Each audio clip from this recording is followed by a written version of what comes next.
सो hey everyone, आप सभी का फिर से स्वागत है मेरे चैनल क्रेजी एक्सप्लेनर में। तो आज हम फिर से आ चुके हैं बुक ऑफ एस्पर का एक नया एपिसोड लेके। तो जिसने पिछले वाला एपिसोड नहीं देखा जाके पहले वो देख लो, और जिसने देख लिया तो शुरू करते हैं आज का ए वाला एपिसोड।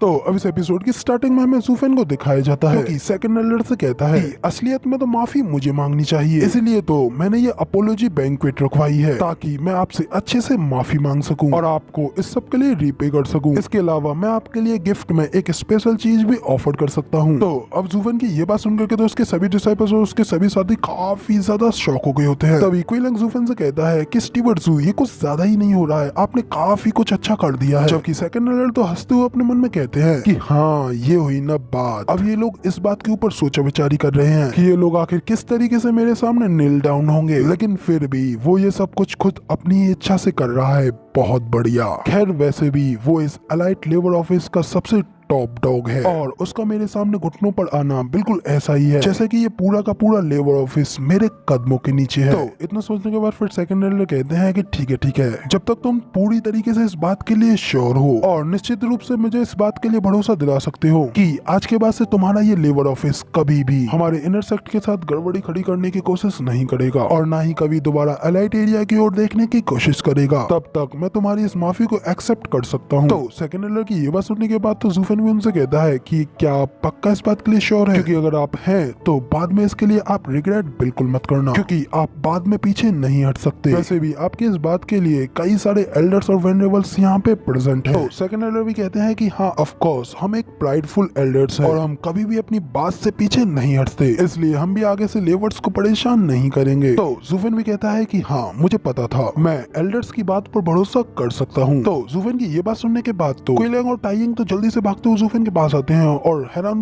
जूफेन से कहते हैं कि स्टीवर्ट जू, अगर ऐसी बात है तो हम लोग तुम्हारे लिए ये काम करेंगे, क्योंकि वैसे भी इस लेबर ऑफिस के हेड होने के नाते आप अपने आप को इस तरीके से इतना ज्यादा नीचे नहीं झुका सकते, क्योंकि अगर ऐसा होगा तो हम सभी बाकी के डिसाइपल्स के साथ क्या होगा। तो टाइयिंग भी कहता है कि नहीं, ये मुझे करने दो, स्टीवर्ट जू ने लास्ट टाइम भी मुझे बचाया था, इसलिए स्टीवर्ट जू की इस सेम को मैं खुद के ऊपर लेना चाहूंगा। उसी वक्त अभी यूलिंग भी आती है और जूफेन से कहती है कि नहीं, ये मैं करूंगी, तुमने इतने लंबे समय से मेरे यूएर का इतना ज्यादा ख्याल रखा है तो मैं तुम्हारे लिए ये सब तो कर ही सकती हूँ। टाइयिंग कहता है कि यूलिंग, तुम एक वुमन हो, आखिर तुम मुझसे इस तरीके से फाइट क्यों लड़ सकती हो, मैंने कहा ना स्टीवर्ट जू के लिए मैं खुद करूंगा। तो अब जब वो सभी लोग इस बात के ऊपर बहस कर ही रहे होते हैं कि तभी ये सब देख करके सेकंड एल्डर चिल्लाते हुए कहते हैं कि शांत हो जाओ, सभी के सभी शांत हो जाओ, ये खुद जूफेन का ही मैटर है और इस सब की सारी रेस्पॉन्सिबिलिटी सिर्फ जूफेन ही लेगा, और मैं तब तक चैन से नहीं बैठूंगा जब तक जूफेन मेरे सामने 3 बार नीचे जमीन पे अपना सिर नहीं पीटेगा। तो सेकंड एल्डर की ये बात सुनने के बाद तो जूफेन अपने सभी साथियों से कहता है कि जरा देखो तो सही, एल्डर मेरे बारे में कितना ज्यादा सोचते हैं और मेरी कितनी ज्यादा केयर करते हैं, तो इसलिए अब इस सब के लिए फाइट लड़ना बंद करो, क्योंकि मैं ही हूँ वो अकेला जो कि इस सब का ब्लेम अपने ऊपर ले सकता है। इतना कहकर के जूफेन उन सभी एल्डर्स की ओर आगे बढ़ता है और उनसे कहता है कि एल्डर्स, मैं अपने एक्शंस के लिए काफी ज्यादा डीपली तरीके से रिग्रेट करता हूँ और उस सब के लिए आप लोगों से माफी मांगता हूँ। साथ ही मेरी इस डीप सिंसियरिटी को दिखाने के लिए मैंने आप लोगों के लिए कुछ स्पेशल गिफ्ट्स भी तैयार किए हैं।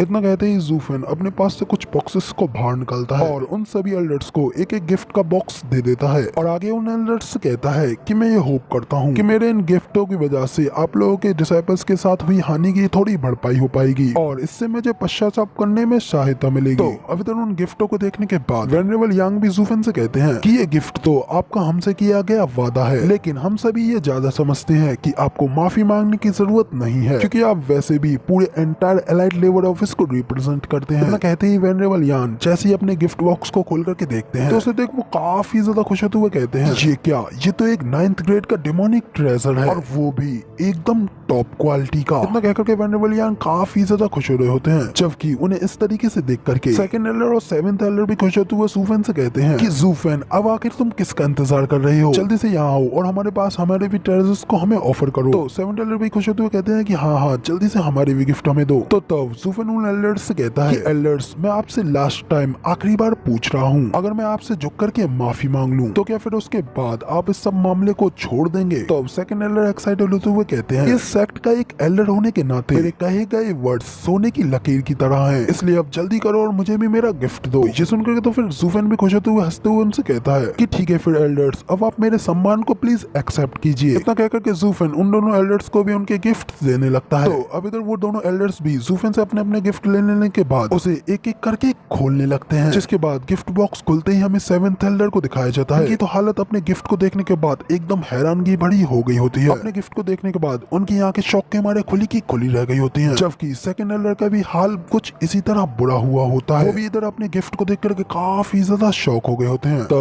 जूफेन एक डेविलिश स्माइल हंसते हुए उनसे कहता है कि एल्डर्स, आपको क्या लगता है, क्या आप मेरे इन गिफ्टों से पूरी तरीके से सेटिस्फाइड है? इधर वेनेबल यानी भी थोड़ा एक्साइटेड हो वो सेकंड एल्डर से कहते हैं कि आखिर आपको इतना क्या अच्छा गिफ्ट मिला है जिसकी की वजह से आप इतना ज्यादा शौक हो गए हैं? इतना कह करके वेनेबल यानी भी पास आकर के सेकंड एल्डर को उस गिफ्ट को देखने लगते हैं, लेकिन जैसे ही उनकी भी नजर उनके गिफ्ट के ऊपर पड़ती है तो उन्हें भी उसे देख एक जोरदार झटका लगता है। इसके बाद हमें उन दोनों एल्डर्स के गिफ्ट को दिखाया जाता है जिन्हों के अंदर चाइफेंग और यूजुआन की मुंडिया रखी होती है। तो ये देख वेनेबल यानी बाद में हैरानगी में कहते हैं कि ये क्या, इसमें तो चाइफेंग और यूजुआन के कटे हुए सिर हैं। ये सुनकर के तो वेनेबल भाई और वेनेबल की भी काफी ज्यादा शौक हो गए होते हैं, और ना सिर्फ वो लोग बल्कि क्विलैंग, यूलिंग और टाइशेक, उनके भी मुंह हैरानगी के मारे खुले के खुले रह गए होते हैं। जबकि तब वेनेबल यांग तो हैरानगी में जूफेन को देखते हुए फिर अपने मन में कहते हैं कि आखिर अब इस बच्चे के दिमाग में क्या चल रहा है, ये तो सचमुच में बेहद ही ज्यादा क्रेजी है। तब इधर जूफेन की ओर हमें दिखाया जाता है जो कि भाई अपने सिर को नीचे झुका करके एकदम साइको की तरह हंसते हुए कहता है कि एल्डर्स,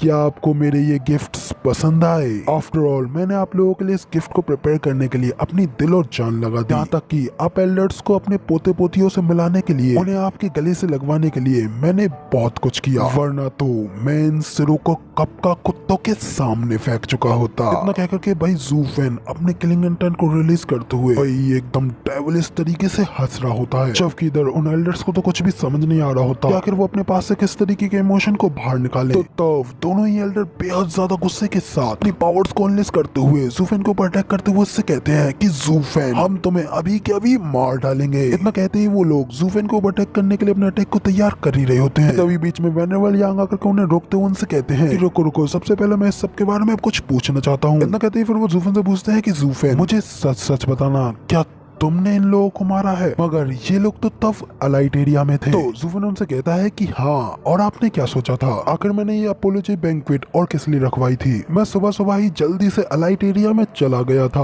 वहाँ जाकर के कुछ लोगों के सिर काटे और जल्दी से वापस यहाँ आ गया, इसीलिए तो मैं आप लोगों से इसके लिए माफी मांग रहा था। वेनरेबल्स, आपके एरिया में जाकर के इस तरीके से तमाशा और हुड़दंग खड़ा करने के लिए प्लीज मुझे माफ कर दें। लेकिन खैर, अब जब आपने मुझे माफ कर ही दिया है तो अब सब कुछ बिल्कुल ठीक है। और मेरा दूसरा रीजन एल्डर्स से माफी मांगने का। एल्डर्स, माफ करना, मैंने आपके परिजनों को खत्म कर दिया। हालांकि मैं ये उम्मीद करता हूँ कि आप इस बात को भूल गए होंगे। तो इधर जूफेन की ये सारी बातें सुनने के बाद तो वेनेबल यान भी उससे हैरान होते हुए कहते हैं कि तो तुम्हारे माफी मांगने का रीजन ये था? लेकिन मुझे तो लगा था कि आप इसलिए माफी मांग रहे हैं क्योंकि टाइजिंग ने यूजुआन का हाथ तोड़ दिया। तो जूफेन उनसे कहता है तो क्या उन लोगों ने यहाँ लेबर ऑफिस में आकर के हंगामा नहीं मचाया था? ये हमारी गलती नहीं थी, तो फिर आखिर हम इसके लिए माफी क्यों मांगते? वैसे भी इस सब के लिए तो असली दोषी वो थे, ये लोग तो बस गिल्टी इसलिए थे क्योंकि ये कमजोर थे, और उन बदमाशों को तमाशा खड़ा करने का एकमात्र कारण बस यही था कि ये लोग उन्हें रोकने के लिए पर्याप्त स्ट्रॉन्ग नहीं थे। लेकिन जैसा कि मैंने कहा, इनकी गलती तो बहुत ही ज्यादा छोटी थी, जबकि असली क्रिमिनल तो यहाँ पे मैं था। लेकिन अब जब आपने मुझे माफ कर दिया है तो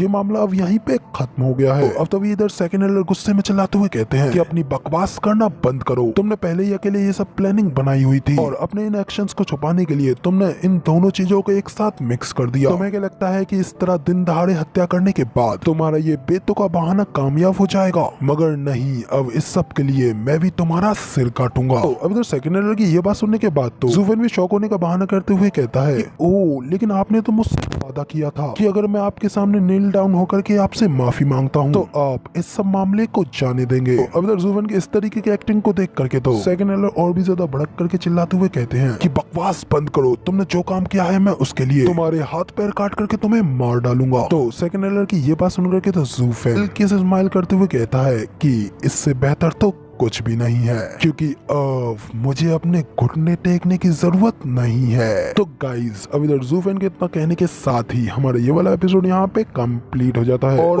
अब इस एपिसोड की स्टार्टिंग में हमें सेकंड एल्डर को दिखाया जाता है, जो कि ज़ूफेन के ऊपर काफी ज्यादा गुस्सा होते हुए उसे चिल्ला करके कहते हैं कि तुमने आज जो कुछ भी किया है उसके लिए मैं तुम्हारे हाथ पैर तोड़ करके तुम्हें तड़पा तड़पा के मार डालूंगा। तो सेकंड एल्डर की ये बात सुन करके तो ज़ूफेन भी हल्के से स्माइल करते हुए उनसे कहता है कि फिर तो ये बेटर रहेगा कि अब मुझे भी तुम्हारे सामने झुक करके तुमसे माफी मांगने की कोई जरूरत नहीं है। तभी अगले ही पल सेकंड एल्डर गुस्से में ज़ूफेन के ऊपर अटैक करते हुए कहते हैं कि तुम कमीने फ्यूरियस बास्टर्ड, आज तुम मेरे हाथों अभी के अभी यहीं पर मारे जाओगे। इधर ज़ूफेन को तो सेकंड एल्डर की धमकियों से घंटा भी कोई फर्क नहीं पड़ता। वो स्माइल करते हुए आराम से उनके सामने बिना हिले खड़ा होता है। तभी उन दोनों के बीच में वेनरेबल बाई आ जाते हैं और सेकंड एल्डर के अटैक को वहीं पे बीच में ब्लॉक कर देते हैं। साथ ही सेकंड एल्डर से कहते हैं कि लगता है कि तुम अपनी जगह को भूल रहे हो। तुम भूल रहे हो कि एक एल्डर होने के नाते कि अगर तुमने यहाँ पर किसी भी डिसाइपल को मारा तो सेक्ट के रूल्स के हिसाब से तुम्हें उसकी सजा भी दी जाएगी। तो सेकंड एल्डर उनके ऊपर चलाते हुए कहते हैं कि अभी तुम्हारी ग्रैंड डॉटर नहीं मरी है ना, इसलिए ऑफ कोर्स तुम्हें सबकी कोई परवाह नहीं है, इसलिए तुम मेरी सिचुएशन को नहीं समझ सकते। और आखिर तुम्हें क्या लगता है कि तुम इस कमीने बच्चे को कब तक बचा पाओगे, कि हमेशा के लिए तो तुम इसे डिफेंड करते नहीं रह पाओगे। तो तभी उन दोनों के बीच में ज़ूफेन इधर ताली बजाकर उन दोनों को शांत करता है। आगे आते हुए सेकंड एल्डर से कहता है कि आपने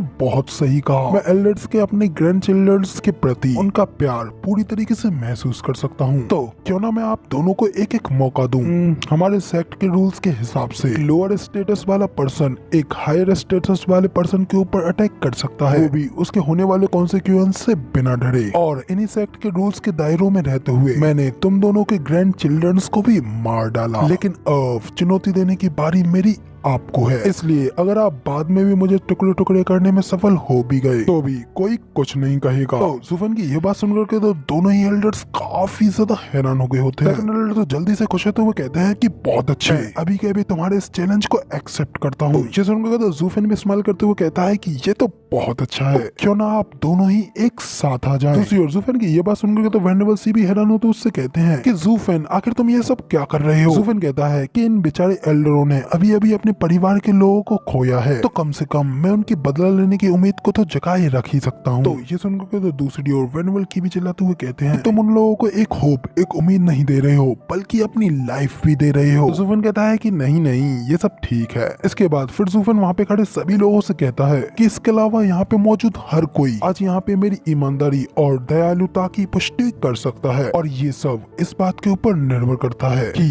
इसे लेने के लिए क्या करना होगा। मुझे तो बस उन शरारती कुत्तों से मिलना बहुत अच्छा लगता है जो कि हमेशा मेरे मामलों में दखल देने आते रहते हैं, लेकिन उनके लिए मेरा सिद्धांत तो सिर्फ एक ही है। इतना कहकर के फिर ज़ूफेन हंसते हुए कहता है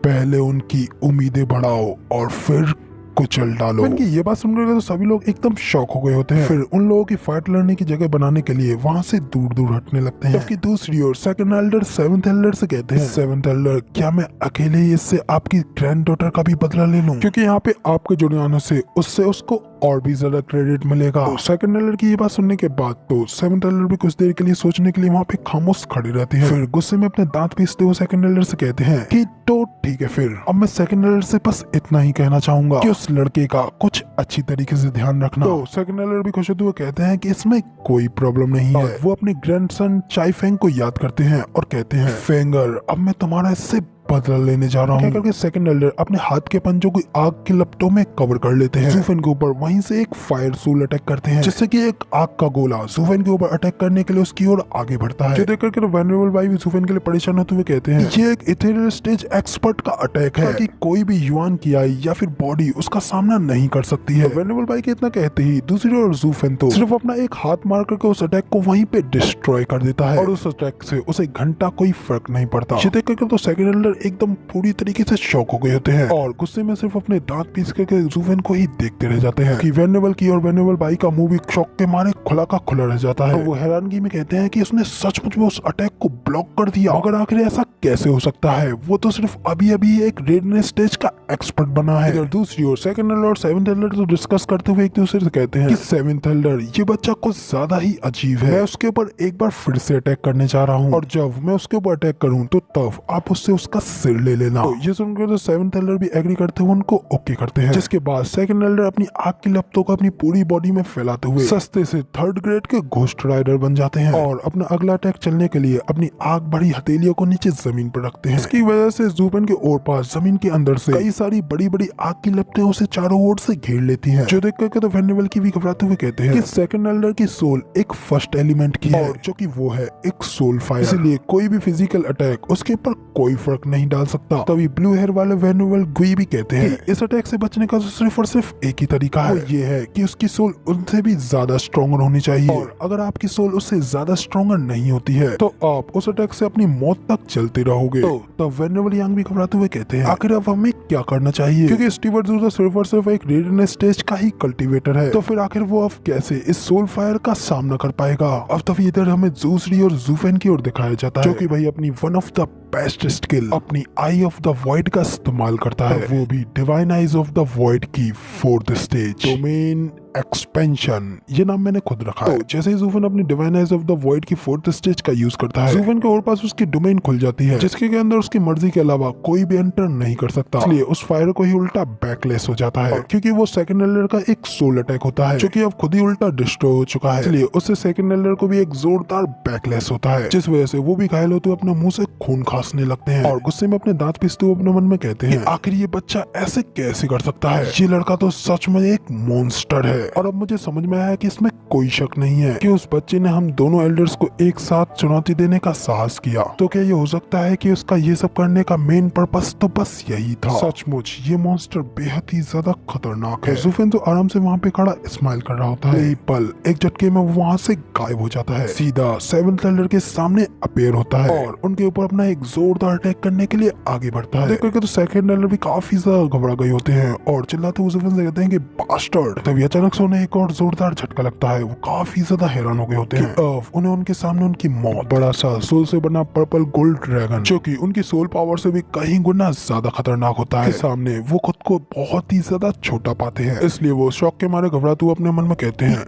ये तो सोल प्रेशर है, ऐसा कैसे, आखिर तुम ऐसा कैसे कर सकते हो, तुमने आखिर अभी से अपनी सोल को फॉर्म कैसे कर लिया। तो गाइस अब इधर सेकंड एल्डर के इतना कहने के साथ ही हमारा ये वाला एपिसोड यहाँ पे पूरी तरीके से कंप्लीट हो जाता है। इस एपिसोड की स्टार्टिंग में हमें ज़ूफेन को दिखाया जाता है, जो कि बड़ी ही तेजी से सेकंड एल्डर के सामने आकर के उनके ऊपर अपने किलिंग के हैंड से अटैक कर रहा होता है, जबकि इस तरीके से अचानक से ज़ूफेन को अपने सामने देख सेकंड एल्डर की आंखें खुली के खुले रह जाती हैं और वो कहते हैं कि ये तो सोल प्रेशर है, आखिर तुम ऐसा कैसे कर सकते हो, आखिर रेडियन स्टेज में होते हुए भी तुम अपनी सोल को फॉर्म कैसे कर पा रहे हो। जबकि इधर ज़ूफेन तो अपने एक डेविलिश से स्माइल हंसते हुए सेकंड एल्डर से कहता है कि सेकंड एल्डर मुझे अलाउ करें तो मैं उन्हें भी उनके ग्रैंडसन के पास अभी के अभी भेज देता हूँ। और तब इधर सेकंड एल्डर भी जल्दी से अपने पास से एक डिमोनिक ट्रेजर निकालते हैं, जो कि सोल ईटर नाम की एक स्वॉर्ड होती है। सेकंड एल्डर उस स्वॉर्ड को अपने हाथ में लेकर के ज़ूफेन के ऊपर उससे अटैक कर देते हैं, जबकि इधर स्वॉर्ड के अटैक को रोकने के लिए ज़ूफेन भी हंसते हुए अपने किलिंग के हैंड को आगे बढ़ाता है। तो अब एक तरफ तो सेकंड एल्डर की सोल ईटिंग स्वॉर्ड होती है, जबकि दूसरी ओर ज़ूफेन का किलिंग का हैंड, और जब वो दोनों ही एक दूसरे से टकराते हैं तो एज यू नो स्वॉर्ड की क्या औकात ज़ूफेन के हाथ के सामने, वो वहीं के वहीं ज़ूफेन के हाथ से टकराते ही चकनाचूर हो जाती है। तो ये देखकर सेकंड एल्डर और भी ज्यादा घबरा जाते हैं और कहते हैं कि आखिर ऐसा कैसे हो सकता है, मगर तभी ज़ूफेन एकदम ब्रूटली तरीके से अपने हाथ को सेकंड एल्डर की छाती के आर पार कर देता है, जिसे देख करके तो यूलिंग कुइलंग दोनों के मुंह खुले के खुले रह जाते हैं। सिर्फ वो लोग वेनेबल की और वेनेबल बाई भी इस नजारे को देख काफी ज्यादा शॉक हो गए होते हैं, जबकि इधर तीनों एलाइट वेनेबल्स के तो मुंह खुले के खुले रह जाते हैं। तो तब ब्लू हेयर वाले वेनेबल गुई कहते हैं कि ये बच्चा जो करना चाहता था इसने वो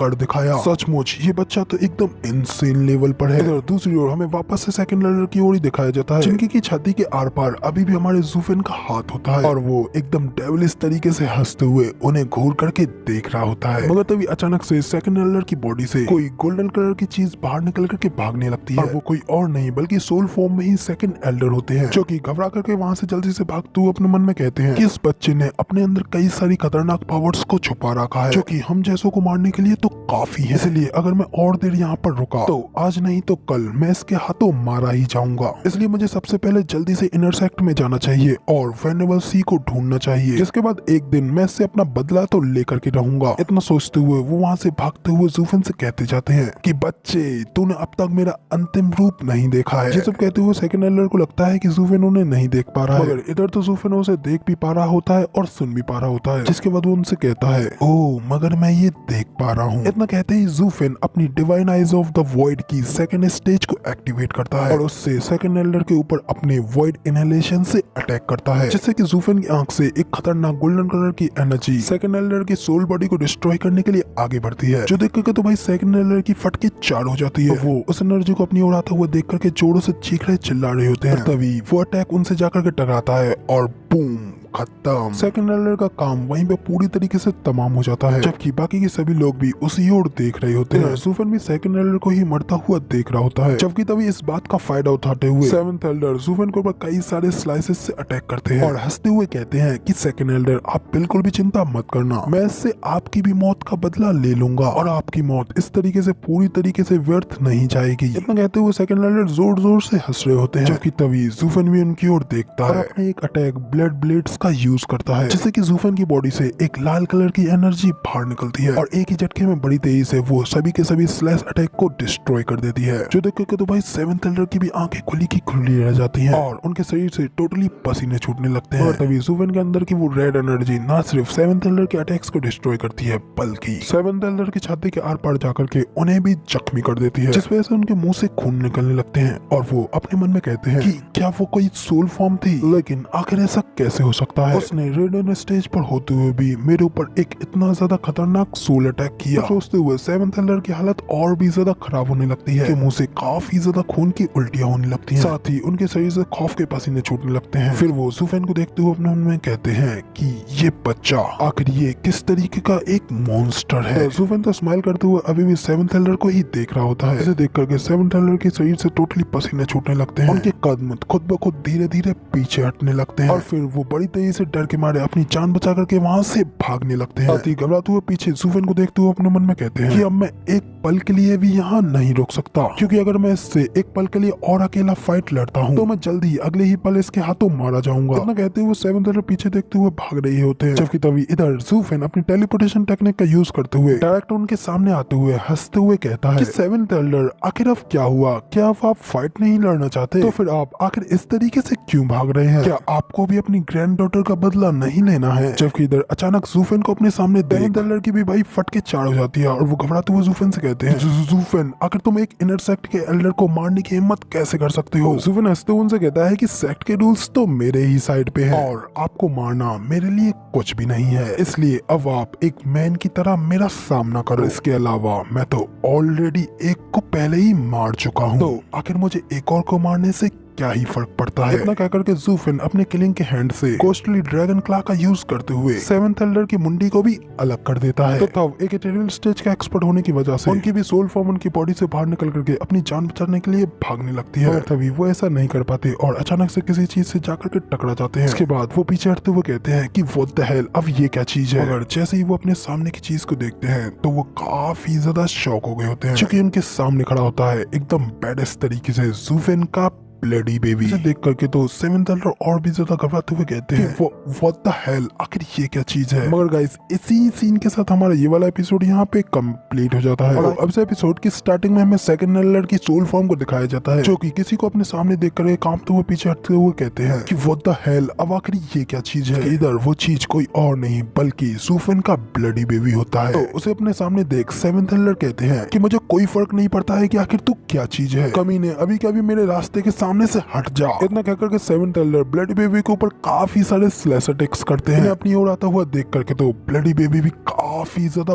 गुस्सा हो जाता है और गुस्से में अपनी पावर्स को अनलेस करता है, जिस वजह से ब्लडी बेबी के अंदर से काफी सारी सोल एनर्जी रिलीज होती है। इस वजह से उसके सामने आ रहे सभी के सभी अटैक्स भी डिस्ट्रॉय हो जाते हैं। सिर्फ वो सेवंथ एल्डर की भी सोल प्रेशर की वजह से काफी ज्यादा हालत खराब होने लगती है। उनका मुंह खुला का खुला रह जाता है और वो घबराते हुए कहते हैं व्हाट द हेल, आखिर ये क्या चीज है। ये चीज यहाँ तक कि अपने सोल अटैक्स को भी रिलीज रिलीज कर पा रही है। जबकि इधर ब्लडी बेबी तो सेवेंथ एल्डर की इस हालत को देख करके एक ईवल सी स्माइल करता है और अगले ही पल वहाँ से गायब हो जाता है। तभी अचानक से वो सीधा सेवेंथ एल्डर के सामने अपेयर होता है और अपना एक बड़ा सा मुंह खोल करके सेवेंथ एल्डर को खाने के लिए आगे बढ़ता है। जो देख करके सेवेंथ एल्डर भी घबराते हुए पीछे की ओर हटने लगते हैं, मगर ब्लडी बेबी से बच पाना कहाँ इतना आसान होता है। उनके हटने से पहले ही ब्लडी बेबी पहले ही सेवेंथ एल्डर को खा जाता है। जो देख करके तो इधर वेनरेबल सी और वेनरेबल बाई का तो हैरानगी के मारे मुंह खुला का खुला रह जाता है। और ना सिर्फ वो लोग बल्कि ब्लडी बेबी के इस तरीके के कारनामे को देख गुईहू, यूलिंग, टाइशिक और उन सभी का भी मुंह खुला रह जाता है। यूसुफिन के पास इतने समय तक रहने के बावजूद भी उसके बारे में जरा भी पता नहीं होता आखिर रियलिटी में उसके पास में कितनी ज्यादा पावर्स हैं। इधर वेनरेबल यांग और वेनरेबल गुई भी काफी ज्यादा हैरान हो गए होते हैं। वेनरेबल गुई तो घबराते हुए कहते हैं कि इस बच्चे की स्लीप्स के अंदर